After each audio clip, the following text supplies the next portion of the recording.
ನಮ್ಮ ಕರುನಾಡು ಚಳಿ ಶೀತಗಾಳಿಗೆ ತಂಡ ಹೊಡೆದಿದೆ. 20 ವರ್ಷದಲ್ಲಿ ಮೂರನೇ ಬಾರಿಗೆ ಕನಿಷ್ಠ ತಾಪಮಾನ ದಾಖಲಾಗಿದೆ. ಚಳಿ ಶೀತಗಾಳಿಗೆ ತಂಡ ಹೊಡೆದ ಕರುನಾಡು 20 ವರ್ಷದಲ್ಲಿ ಇದು ಮೂರನೇ ಬಾರಿಗೆ ಕನಿಷ್ಠ ತಾಪಮಾನ. ಕಳೆದ 10 ವರ್ಷದಲ್ಲಿ ಎರಡನೇ ಬಾರಿಗೆ ಕಡಿಮೆ ತಾಪಮಾನ.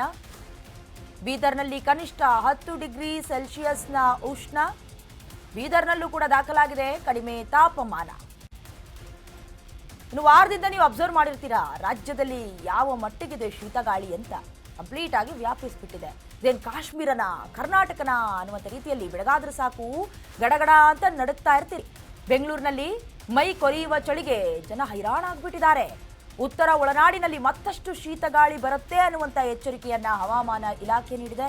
ಶೀತ ಹಾಗೆ ಚಳಿ ಎಚ್ಚರಿಕೆಯನ್ನ ಹವಾಮಾನ ಇಲಾಖೆ ಈಗಾಗಲೇ ನೀಡಿದೆ. ಖಂಡಿತವಾಗ್ಲೂ ಕೂಡ ಬೆಳಗಿನ ಜಾವ ಯಾವ ರೀತಿ ಅಂತ ಹೇಳಿದ್ರೆ ಮಂಜಿನ ನಗರಿ ಅನ್ನುವಂಥ ರೀತಿಯಲ್ಲಿ ದೃಶ್ಯದಲ್ಲಿ ಗಮನಿಸ್ತಾ ಇದ್ದೀರಲ್ಲ, ಒಂದು ಕಡೆ ನೋಡೋದಕ್ಕೇನೋ ಚಂದ, ಅನುಭವಿಸೋದಕ್ಕಿದೆಯಲ್ಲ, ಸ್ವೆಟ್ರು ಅಥವಾ ನೀವು ಯಾವುದಾದ್ರೂ ಬೆಚ್ಚಗಿನ ಹೊದಿಕೆಯನ್ನು ಹೊದ್ಕೊಳ್ಳದೆ ಆಚೆ ಬರೋದಕ್ಕೆ ಸಾಧ್ಯನೇ ಇಲ್ಲ. ಗಡಗಡ ಅಂತ ನಡುಗು ಹೋಗ್ತಾ ಇದೆ ಕರುನಾಡು.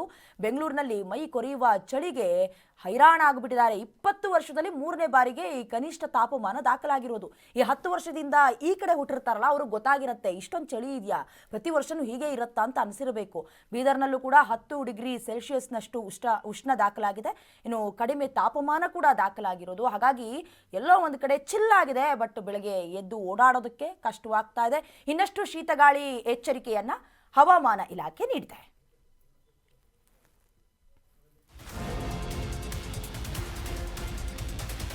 ಇನ್ನು ರಾಷ್ಟ್ರ ರಾಜಧಾನಿ ದೆಹಲಿಯಲ್ಲೂ ಕೂಡ ಮಂಜು ಚಳಿ ವಿಷಗಾಳಿಗೆ ಕಂಗೆಟ್ಟು ಹೋಗಿದ್ದಾರೆ ಅಲ್ಲಿರುವ ಜನತೆ. ಡೆಲ್ಲಿಯಲ್ಲಿ ಮುಂದುವರೆದ ದಟ್ಟ ಮಂಜಿನಾಟ. 122ಕ್ಕೂ ಹೆಚ್ಚು ವಿಮಾನ ಹಾರಾಟವೇ ರದ್ದಾಗೋಗಿದೆ. ಏರ್ಪೋರ್ಟ್ನಲ್ಲಿ ರನ್ವೇಯೇ ಕಾಣಿಸ್ತಾ ಇಲ್ಲ. ಆ ಪರಿಸ್ಥಿತಿ.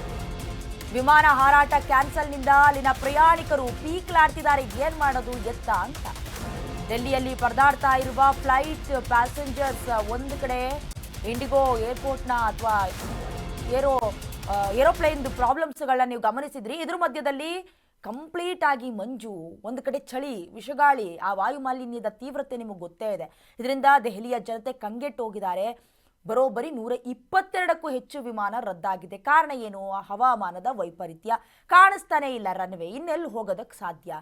ಹಾಗಾಗಿ ವಿಮಾನ ಹಾರಾಟ ಕ್ಯಾನ್ಸಲ್ ಆದಮೇಲೆ ಅರ್ಜೆಂಟ್ ಆಗಿರುವಂತಹ ಅಥವಾ ತುಂಬ ಬೇಗ ಹೋಗಿ ತಲುಪಬೇಕು, ಕೆಲವೊಂದಷ್ಟು ಕೆಲಸಗಳಿದೆ ಅಂತ ಅಂದುಕೊಂಡಂತಹ ಪ್ರಯಾಣಿಕರು ಮಾತ್ರ ಪೀಕಲಾಟವನ್ನು ನಡೆಸ್ತಾ ಇದ್ದಾರೆ. ಒಂದು ಕಡೆ ರೋಡ್ನಲ್ಲೂ ಕೂಡ ನೋಡಿ ಕಂಪ್ಲೀಟಾಗಿ ಕಾಣಿಸ್ತಾನೆ ಇಲ್ಲ. ಎಲ್ಲೋ ಒಂದು ಕಡೆ ಮಬ್ಬಾಗಿ ಲೈಟ್ ಕಾಣಿಸ್ತಿದೆ ಹೊರತಾಗಿ ಯಾವ ವೆಹಿಕಲ್ ಹೋಗ್ತಿದೆ ಬರ್ತಿದೆ ಯಾವುದು ಕೂಡ ಗೊತ್ತಾಗ್ತಾ ಇಲ್ಲ. ಫ್ಲೈಟ್ ಪ್ಯಾಸೆಂಜರ್ಸ್ಗಳು ಕೂಡ ಪರದಾಡುವ ಪರಿಸ್ಥಿತಿ ಡೆಲ್ಲಿಯಲ್ಲಿ ನಿರ್ಮಾಣವಾಗ್ಬಿಟ್ಟಿದೆ.